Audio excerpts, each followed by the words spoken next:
Hello বন্ধুরা, আবারও চলে আসলাম ছোট্ট একটা ব্লগ নিয়ে আপনাদের মাঝে। তো সবাই কেমন আছেন?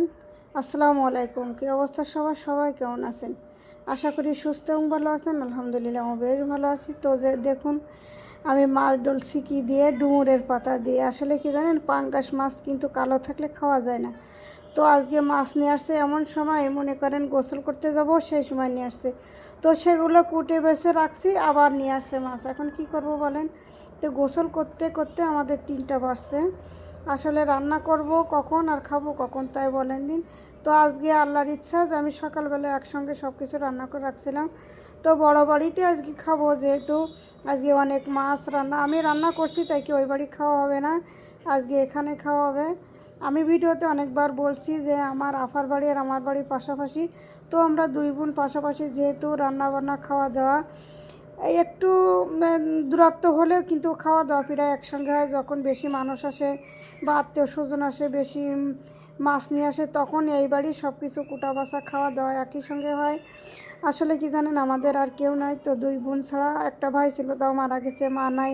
তো 2 বোনের মাঝে এমনই দূরত্ব না বেশি একটা, রাস্তার এপার ওপার, এই জন্য আর কি খাওয়া দাওয়া সবসময় চলে, আসা যাওয়া চলে। তো কথা বলতে বলতে কিন্তু আমি মাছ কেটে দিয়ে সব রেডি করছি। আসলে পাঙ্গাস মাছ যদি কালো থাকে তা খেতে কিন্তু রুচি হয় না। শহরের মানুষ আসলে কি বলবো, ওনারা তো এত ভালো ডলতে পারে না বা ধুইতে পারে না। আমি দেখছি মাছের কালারটা না যেরকম সেরকমই থাকে, আসলে দেখলে কেমন লাগে। আর গ্রাম অঞ্চলে কিন্তু মাছ ধোয়ার একটা পাত্র আছে, বা পুকুর ঘাটে যেভাবে হোক একভাবে ধোয়া যায়। আমরা সাধারণত মাছ পুকুর ঘাটে ধুই। আর এই পাঙ্গাস ট্যাংরা নিয়ে আসলে এটা আমাদের চাষের মাছ, ঘেরের মাছ, যেহেতু কিনা না। তো এই মাছটা কিন্তু একেবারে সাদা করলে খেতে কিন্তু একটু মনে করেন ভালো লাগে, আর দেখতেও ভালো লাগে। মানুষ বলে না, দেখতে সুন্দর হলে খেতে সুন্দর হয়, খেতে মজা হয়। খাওয়াটা তো সুন্দর না, মজা আর দেখাটাই সুন্দর। তো আমার বলতে ভুল হয়েছিল, তো মাফ করবেন সবাই। আর কি বলবো বলেন, আসলে মাছ কাটতে ধুতে যে আজকে ভীষণ কষ্ট হয়েছে।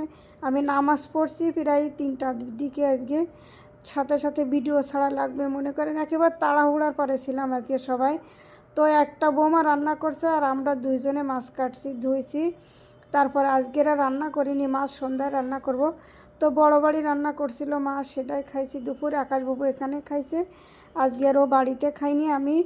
এই জন্য রান্নাবান্নার তালে আর যাইনি, কারণ 3টা বাজে মাছ কাটতে ধুতে গেলে কখন আমি রান্না করব মাছ আর কখন খাবো বলেন তো। আসলে কি জানেন, গ্রামের মানুষ আমরা, যেহেতু টাইম মতো আমাদের খাওয়া হয় না, এটা সত্য। তারপরও আমাদের বাড়িতে আমরা 1টা 1:30টার দিকে ভাত খাই। দুপুরের খাওয়াটা আমাদের যতই কাজ থাক, গোসল খাওয়া নামাজটা ঠিকঠাক মতো হয়। এটা আলহামদুলিল্লাহ আমরা সবাই আর কি এতে খুশি যে নামাজটা খাওয়াটা বেটার আর কি, মানে সব কাজ ফেলে। তো আজকের মতো এখানে বিদায় নিব। সবাই ভালো থাকবেন, সুস্থ থাকবেন, আবার দেখা হবে। আল্লাহ হাফিজ।